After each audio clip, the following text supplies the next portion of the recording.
Our next speaker is Bruce Bursten, Provost of Worcester Polytechnic Institute. Bruce. Worcester. That's Worcester. Thanks, Susan. I told Claudia initially I was just going to say some words, and I lied. I could not use this occasion to say a few things about a very good friend. Callum, Shelby, Derek, thank you for being here. And thanks for all the smiles today. It just really feels good. And it should. And I also told myself this is a happy occasion, it's a sad occasion, but only one of those two is acceptable to Malcolm. So we're going to try and make this as happy as possible, and I'm going to try and get through it. This is a very special person to many of us, as you've heard today, a very special person to me personally. And I really wanted to make this a personal tribute. And doing so, I'll tell you, Thomas Wolfe was wrong. You can come home again. It is very, very weird to realize, as our mutual colleague Andy Wojcicki would say, I taught general chemistry in this very room for the first time just a couple of years ago. With Andy, everything was just a couple of years ago. 35 years ago, last month, the winter quarter, remember quarters? Winter quarter of 1981.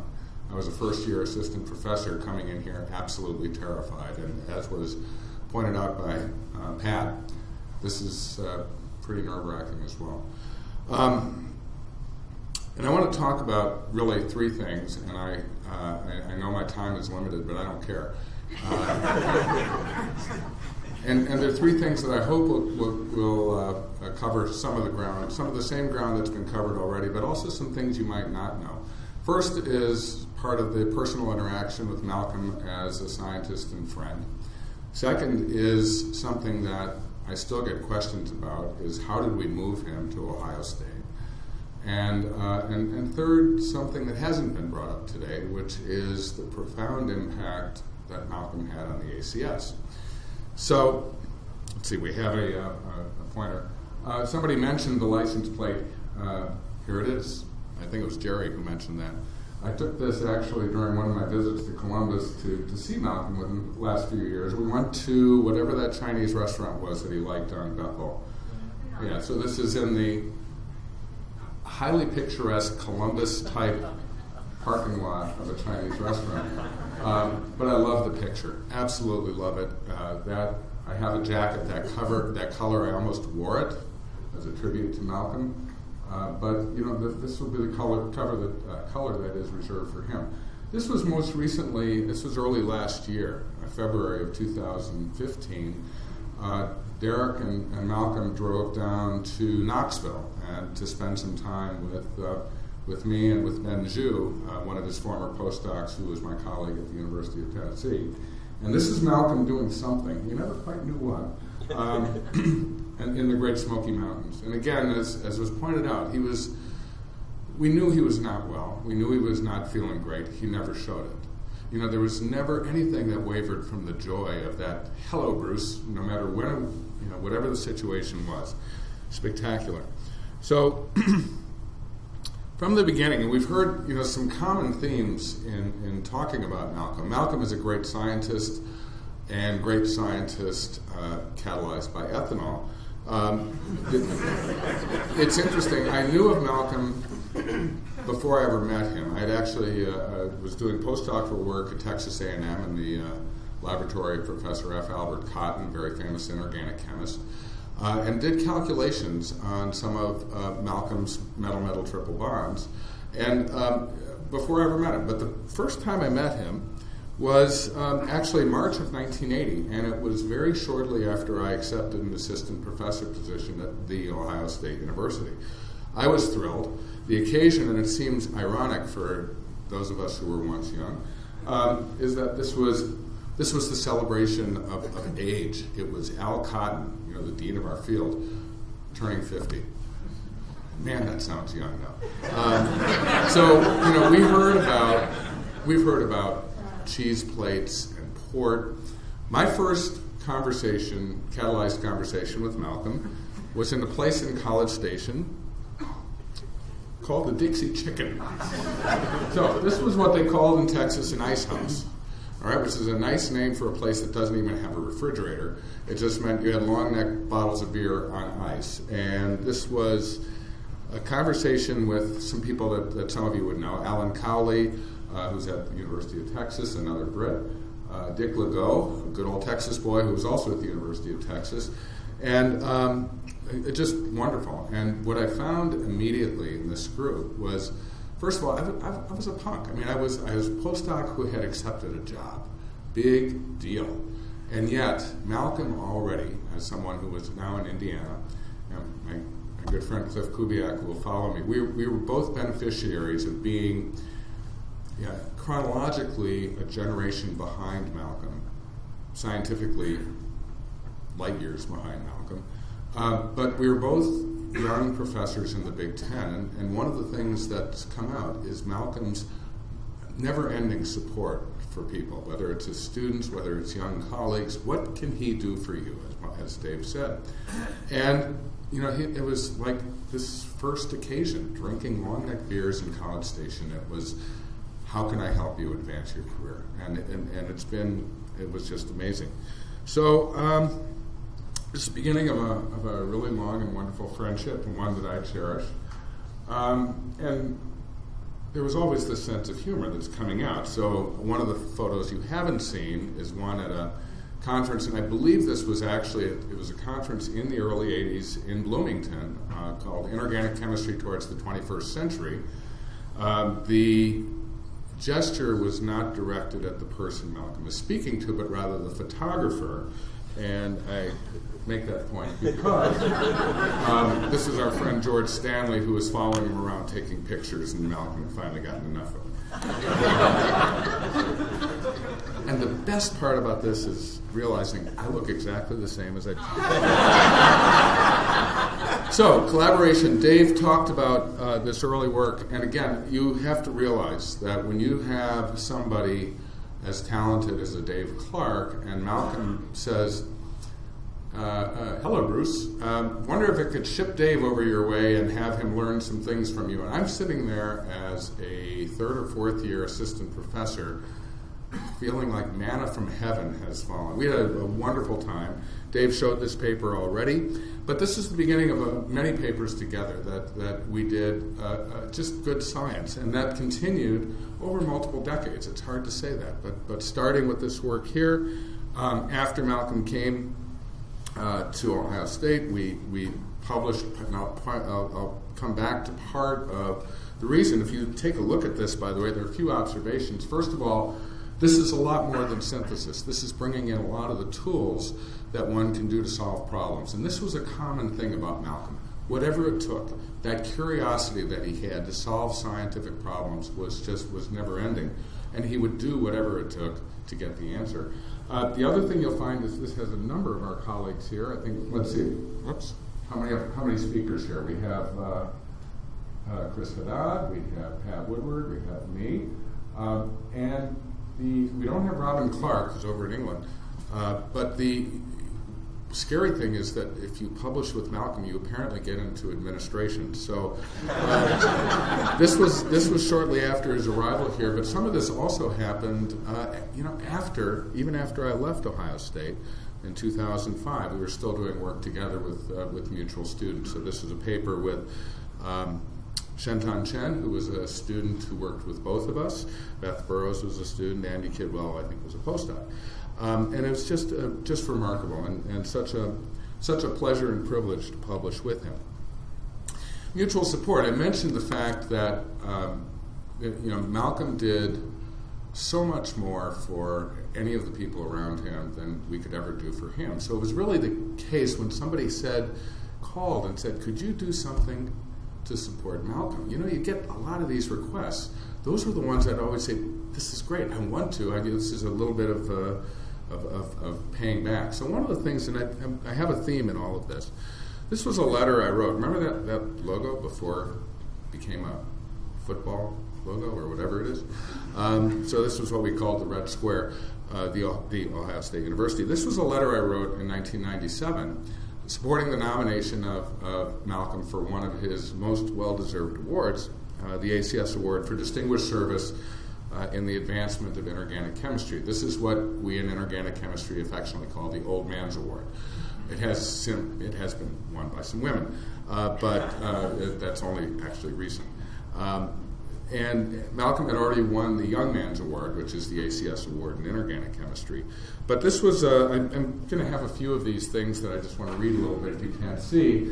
And the main thing I want to say here is at the end, I think there is no, let's see, I will state at the outset among those individuals who have not yet received this award, I think there is no more deserving recipient than Malcolm Chisholm. I was writing a seconding letter. The nomination was written by Al Cotton. This was an award he ended up receiving. It's very well deserved. I'm going to return to the letter later in my presentation. This was from Chemical and Engineering News in January of '99. The usual sort of shots that they would give vignettes about each of the award recipients along with a photo. It's very nice. And accompanied with all of this is a symposium at the ACS meeting in which the person receives the award. So this symposium was held in Anaheim, spring 1999 ACS meeting. Dave mentioned I like titles, and the title of my talk at this meeting was The Bonding in Compounds with Metal-Metal Triple Bonds. So Dave really did the homework to explain that. A modest journey along the Chisholm Trail. And I bring this up in part because Malcolm really liked this. And he reminded me about this even in this last year.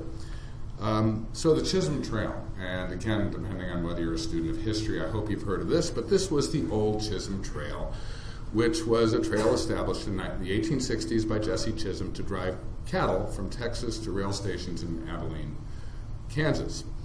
And the new Chisholm Trail actually started in Mumbai, went from there to London, England, to London, Ontario, to Princeton, and to Bloomington. And this was also around the time when we decided to add another city to the new Chisholm Trail. But the thing that Malcolm really liked, I think, was a comparison of the two Chisholms.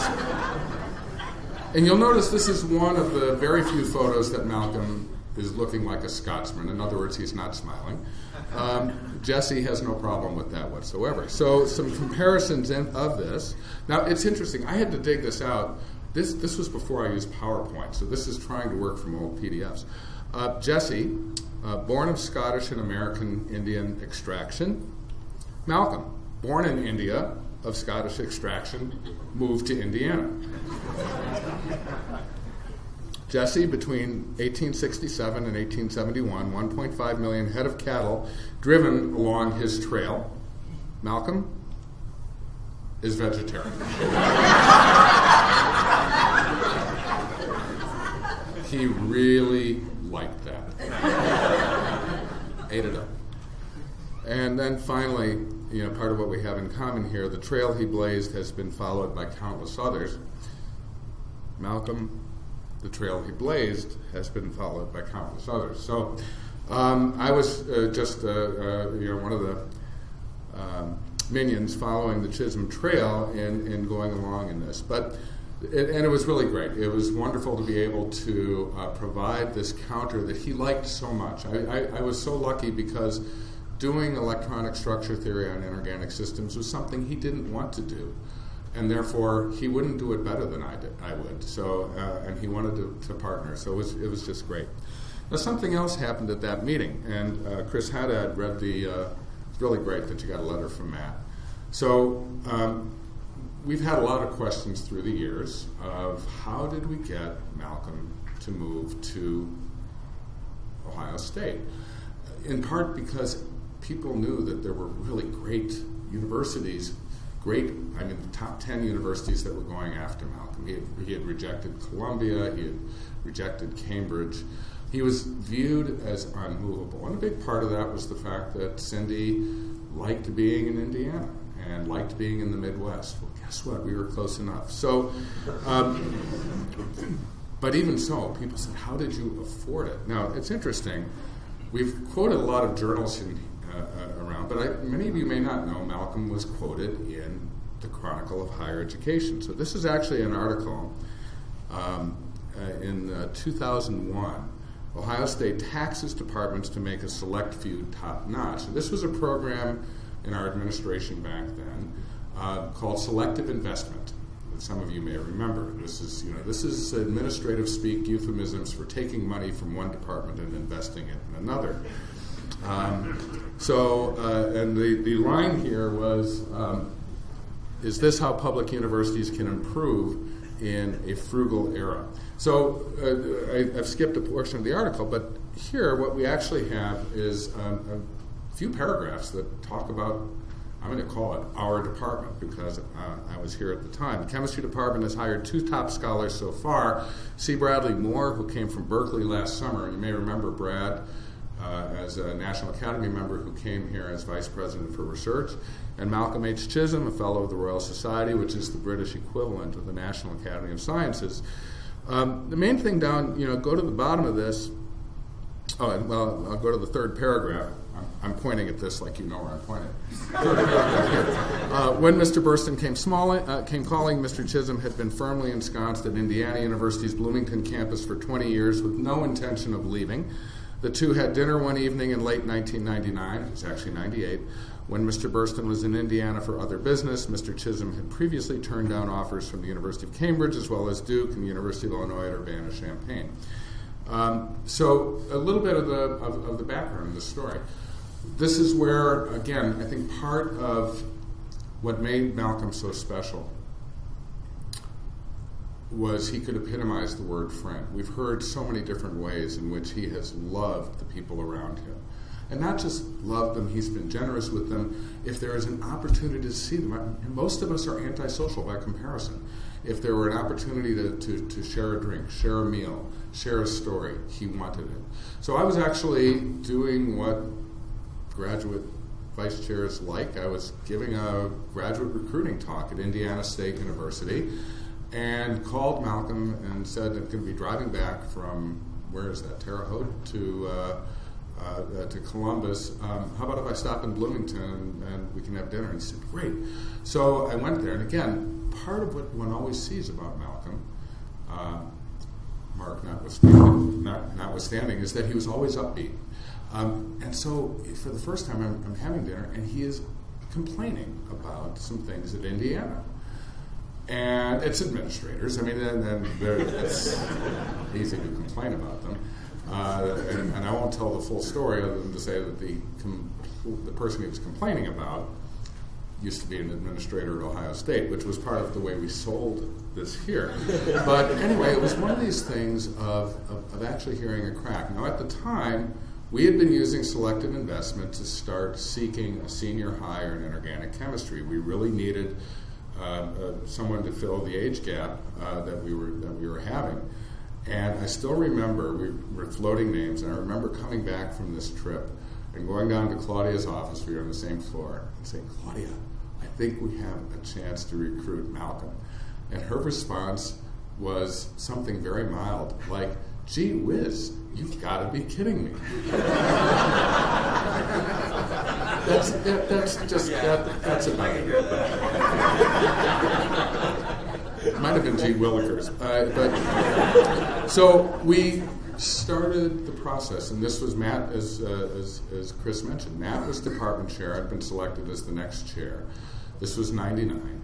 And, Malcolm did not come cheap. Senior hires did not. I mean, the quote in this article was, let's see, this has gone, oops. You can read it, has gone almost as screwy as in the sports world. So, this became recruiting wars. And there were a couple of key things that we needed to do. First, we needed to sell Cindy on moving from Bloomington over to Columbus. We needed to sell the twins on moving from Bloomington to Columbus. We needed to sell the administration on paying for it. And there were a couple of things that we promised in return. We promised that within 5 years of joining Ohio State, Malcolm would become a member of the National Academy of Sciences. that happened. The key step was he had to become a U.S. citizen. So that was one of the things that he did here. And I don't know if you guys realize that we were actually the drivers for him becoming a U.S. citizen. Forgive us. Especially looking at this year's election.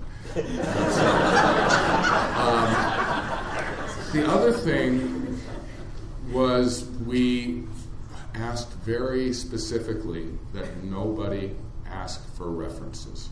So we put a lot on the line in terms of our best used car salesman, trust me, because we did not want it out there that he was even possibly movable, because it would have led to an absolute feeding frenzy. And then, in a very Malcolm-like way, we waited.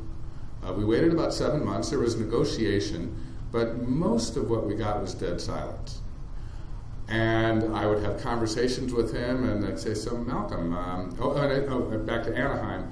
At Anaheim, during this meeting in which he's winning an award and there's a symposium, Matt and I met with him to hand him an offer letter, which, by the way, is a really good thing to do when somebody's getting an award. And it was well timed. But eventually, I'm sitting there thinking, is this going to work? And you invest a lot of energy in this, both emotional and physical. And then one day he calls and says, hello, Bruce. Do you want to come see our house? And I said, what? And he said, bought an absolutely lovely house in Worthington. That was how I found out that he was moving to Ohio State. And that is so bloody Malcolm. I mean, it's like, of course he was going to move, and he didn't actually have to say anything like yes. So he did, and we had the pleasure of having Cindy and Malcolm with us in a wonderful house. Selby and Derek joined us as well, and it was just great. And I think that, quite honestly, the house in Worthington was so beautiful for entertaining, as many people have said. I think this was part of the appeal too. It was just such a natural place for what we would call Chisland, and it was great. So I mentioned nobody has really talked about a key role that Malcolm had, and it's one that again was very close to me. I go back to that letter of nomination that I wrote, and one of the things I said later in the letter was something that I think very few people appreciate, was the way that Malcolm changed ACS meetings. And given the theme of some of what we've talked about today, it absolutely fits like a glove. So it used to be that when you went to ACS meetings, and the Division of Inorganic Chemistry, which was our common home, was always one of the biggest divisions at ACS and largest number of talks. There was a social hour called the Organometallic Social Hour, where people could go and have a drink. And that was always lively, and everybody would go. And then there were the poster sessions, usually populated by graduate students or young assistant professors, hoping that somebody whose name that they recognized would come by. And just, it was really desperate. I mean, it was the sort of thing you were almost afraid to go, because people would be looking at you, begging to come to the poster. So Malcolm did a very simple thing. He said, let's move the beer to the poster session. And so the way I stated it here is, he therefore made the brilliantly simple decision to combine the poster sessions and the social hours. And this is not meant as ironic or funny or anything else. It is absolutely true. I know of no other change in the format of ACS national meetings that has made a more profound effect on the success of these meetings. Obviously, this has been adopted by every corner of the American Chemical Society. And this was really very typical of Malcolm. He had nothing to gain from this. This was nothing that he did for himself. He did this for the good of the people around him.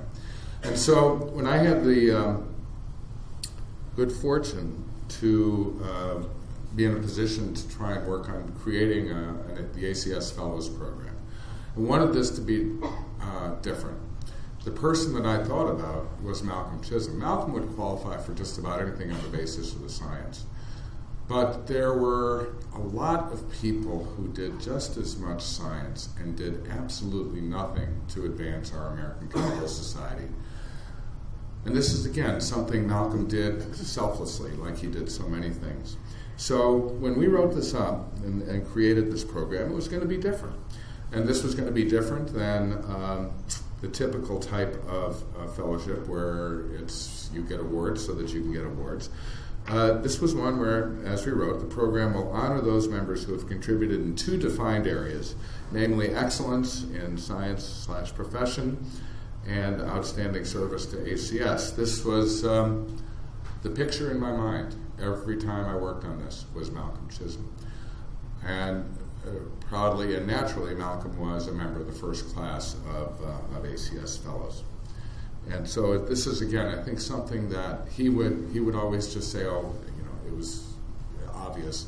And yet there are so many things like that can be obvious to so many that Malcolm followed through on.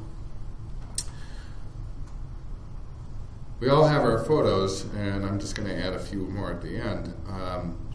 The top left is the lovely woman, and the daughter in the middle is my daughter, who it really personal benefit of the Chisholms moving to Columbus was that my daughter became very good friends with Derek and Selby and Malcolm. And she was always welcome over at the house. Yesterday, she turned 29. That puts a little bit in perspective. She's a first-year assistant professor. And 29 years ago, I was giving an exam here in Chemistry 651 that got interrupted by her. The top right is her dog. Now, she did her PhD in History and Philosophy of Science. Her dog's name is Linus Pauling with a W. And we have not talked about one more companion of Malcolm's during his time. And that's his beloved dog Butters, who to see the comfort that Malcolm would take from little furry creatures was just wonderful. And he loved Linus as well.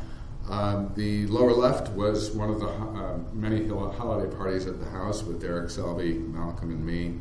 Came in for whenever I could.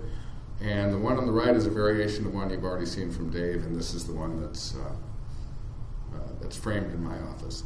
So, close, almost. Malcolm, we're going to miss you. And as has been said,